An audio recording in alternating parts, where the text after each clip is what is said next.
Tanya Kach grew up in Elizabeth, Pennsylvania. She lived with her father and her stepmother. In 1996, she was 14 years old and studied at Cornell Middle School. A 37-year-old security guard at the school, named Thomas Hose, would befriend Tanya. Thomas would often take her out of her classes to talk to her. One day when he caught her skipping classes, he kissed her as their relationship grew. Thomas would convince Tanya to run away from her home and come live with him on February 10, 1996. Tanya gathered her belongings and left her home. Her parents thought she had just run away, like she had done in the past, and didn't report her missing until a week later, when she still hadn't returned home. Due to her history of running away, the police would eventually give up the search after just a few days. 10 years later, in 2006, a 24-year-old woman named Nikki Allen walked into a grocery store and told the owner that her name was Tanya Kach and she was being held captive at the hands of Thomas Hose and had been since she was a teenager. The police arrested Thomas after escaping and coming home. Tanya wrote a book about her experiences called Memoir of a Milk Carton Kid, the Tanya Nicole Kach story. In the book, she wrote about her trying ordeal. In the beginning, as Thomas lived with his parents, Tanya was kept in his bedroom on the second floor. Thomas went to great lengths to keep Tanya hidden. She wasn't allowed to leave the bedroom and had to go to the toilet in a bucket most of the time. She ate only peanut butter and jelly sandwiches, along with a banana and a can of Faygo soda pop. About once a week in the night, Thomas would lead her down to a cellar with cold concrete floors to take a shower. She said in an interview, quote,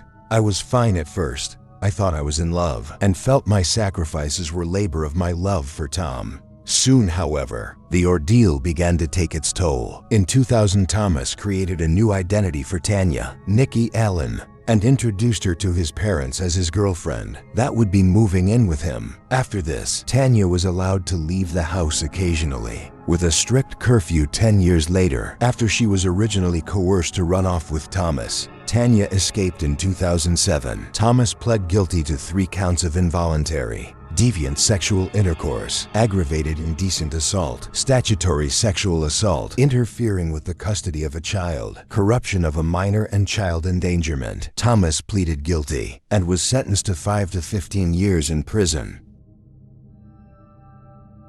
Stephen Kubacki was a student at Hope College, a small private Christian university near the southeastern shore of Lake Michigan. In February of 1978, Stephen ventured out for several hours of solo cross-country skiing. He would not return home. A day later, when he still hadn't returned, he was reported missing. A massive search was conducted. Searchers found his skis and ski poles on the beach of Lake Michigan and footprints on the ice leading up to the lake, but none walking away. When the rescue crew flew over the area, it was reported that his footprints appeared to stop at the frozen water's edge. There was no sign that the ice had broken anywhere or any clue as to what had happened to Stephen. Later that day, his backpack was found in the same general area as his skis. No other clues would turn up, and it appeared that he vanished into thin air. The search was called off soon after. Then 15 months later, on May 5th, 1979, Stephen walked up to his father's house and rang the doorbell. Stephen was surprised to know that he had been missing for 15 months. He told his father he had very little memory of where he had been. Stephen said that he had suddenly woken up in Pittsfield, Massachusetts, 700 miles from where he went missing, lying in a meadow, wearing clothes that did not belong to him.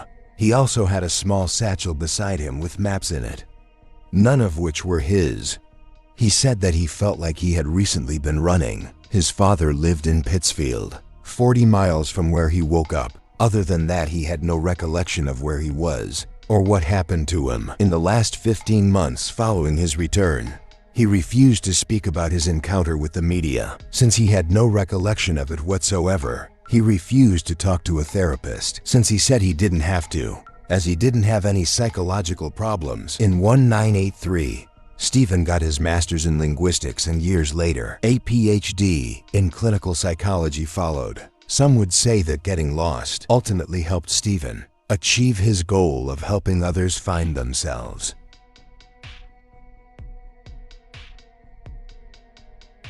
In the 1900s, Dr. William Horatio Bates was a well-respected ophthalmologist in New York City. In August of 1902, William wrote a note to his wife stating that he was called out of town to perform some major operation and that he was, quote, glad to get so much money for us all. He further added in his note that he was in a hurry and would write more details later. The note was strange, as William was already a wealthy man, and his excitement about money seemed odd. Strangely, William wouldn't return home and wouldn't write, as he had said so in the note. When he failed to return, his wife started searching for him. William was a prominent Mason, and his wife would ask for the help of the Masonic Society to try and find him. They distributed his picture around the world. Soon his wife would receive information that William was working as a medical assistant at the Charing Cross Hospital in London, after first being admitted as a patient. Strangely, even though William had a bank account with plenty of money with which he could live in the lap of luxury in London, he was reported to be malnourished. Moreover, when his wife arrived in London, William couldn't recognize or remember her. William, however, did accept her offer to stay with her at the Savoy Hotel to rest and to help him recover his memories. At the hotel, he seemed to have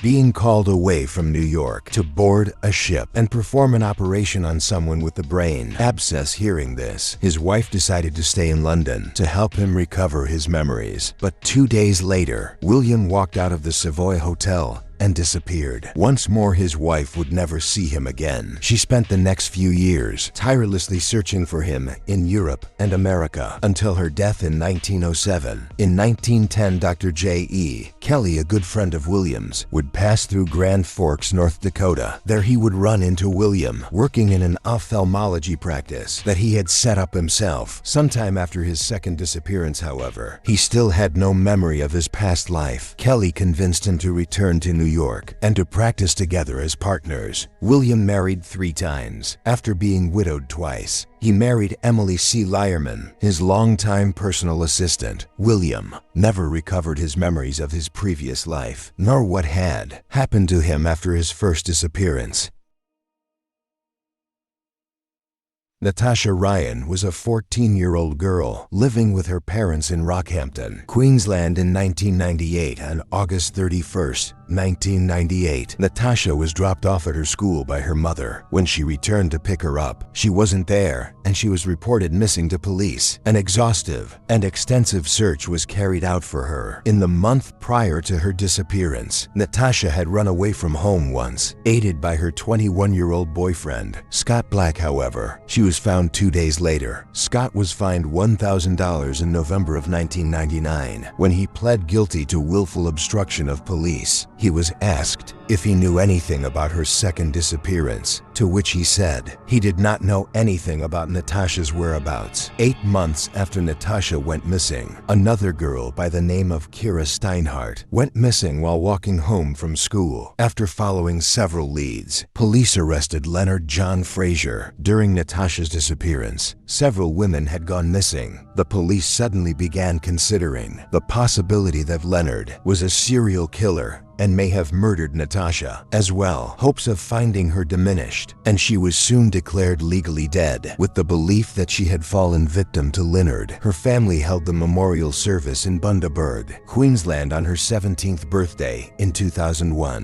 In 1999, Leonard confessed to 5 murders, including Kira's and Natasha's. The confession was believed to have been made in a deal with police to avoid the general population in jail. Given the dim view in May, tough on child rapists and killers. Then on April 10, 2003, as the trial for Leonard was underway in Brisbane Supreme Court, police raided a house in Rockhampton. There they found Natasha Ryan alive, hiding in a cupboard. It was found that Natasha had staged her disappearance and had been living with her boyfriend, Scott, since disappearing on August 31st in 1998. During her first year in hiding, Natasha had no contact with the outside world. She rarely left her boyfriend's home and stayed inside with the lights off and the curtains drawn whenever a visitor came over. She would hide inside a cupboard. For 4 years, they moved a number of times in the cover of night between properties in Yeppen and Rockhampton. She had been living in Rockhampton for 6 months prior to being found in 2003. 2 days later, Natasha attended her own murder trial. and told the court that she had never met Leonard and did not know the witness, who stated she had seen her with him before she went missing. A jury found Leonard guilty of 3 murders, and he was sentenced to 3 indefinite prison terms. On June 13, 2003, he died in prison on January 1, 2007. In later interviews, Natasha said that by the time she wanted to reunite with her mother, it was too late. The lie had become too big, so she hid. In 2005, Scott pleaded guilty to telling lies to investigators about not knowing about Natasha's whereabouts. The Rockhampton District Court sentenced Scott to 3 years in jail for perjury. However, the sentence was suspended after 12 months. A year later, Natasha was found guilty of causing a false police investigation and was fined $1,000. On March 21st, in 2002, John Darwin, a teacher and former prison officer, went on a canoe trip in the North Sea. He was last seen paddling in his canoe at sea in Carew and Hartlepool. When he didn't return home, his wife and Darwin reported him missing. A massive search involving police and Coast Guard was launched, stretching all the way from Seaton, Carew to Stades. The following day, his double-ended paddle was found at the sea near Seat. In Carew, however, no sign of John could be found. The search was later called off, and John was presumed dead. Months later, his smashed canoe would turn up at the North Gar, near a spot known locally as the Blue Lagoon. In April of 2003, Darwin was declared legally dead.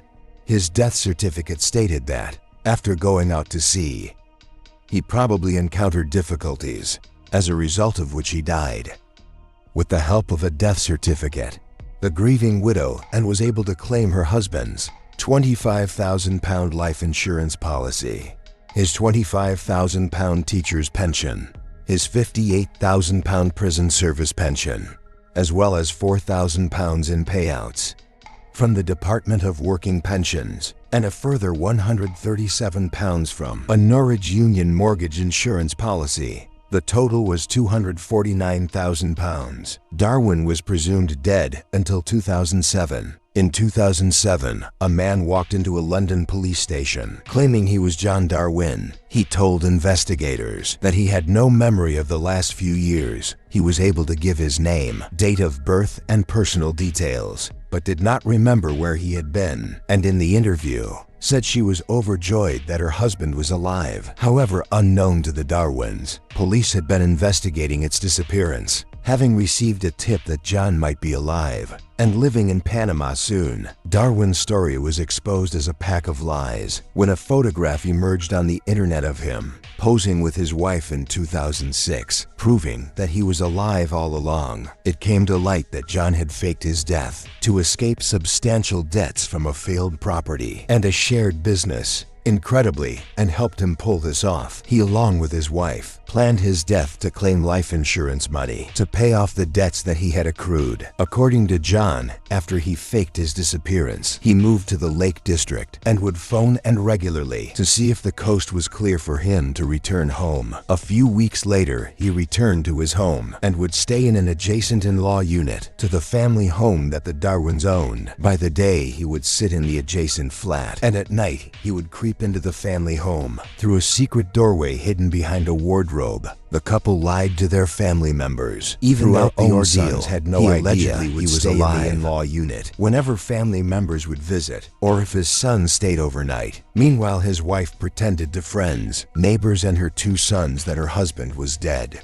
As time passed, John became more confident and would venture out, donning a hat and regularly limping to conceal his identity. One time, one of his tenants recognized him and asked, "Aren't you supposed to be dead?" John begged him not to tell anyone and got away with it. In 2006, Darwin came up with a new plan to move to Panama and live more openly. He applied for a birth certificate in the name of a dead boy who had been born around the same time as him. Using the birth certificate, he applied for a passport in the name of the dead child. John Jones, his wife, told their son she needed to start a new life and would be moving to Panama. The couple flew to Panama on July 14th in 2006, where they were photographed by a Panamanian property agent, and the resulting photograph was posted on the internet. They had planned to buy a house there. However, following a change in Panama's visa laws, John told his wife that their identities needed to be verified by UK authorities, and his alias would not pass this time. Darwin then decided to go back home and pretend to have been suffering from amnesia. However, by that time, the police were already investigating his disappearance after a colleague of Anne's overheard a phone conversation between the couple. Anne was convicted of 6 counts of fraud and 9 counts of money laundering and was jailed for 6.5 years. She served 3.5. Darwin pleaded guilty to fraud, as well as 1 count of falsely obtaining a passport, and was jailed for 6 years and 3 months. He was released in 2011 after serving half his sentence.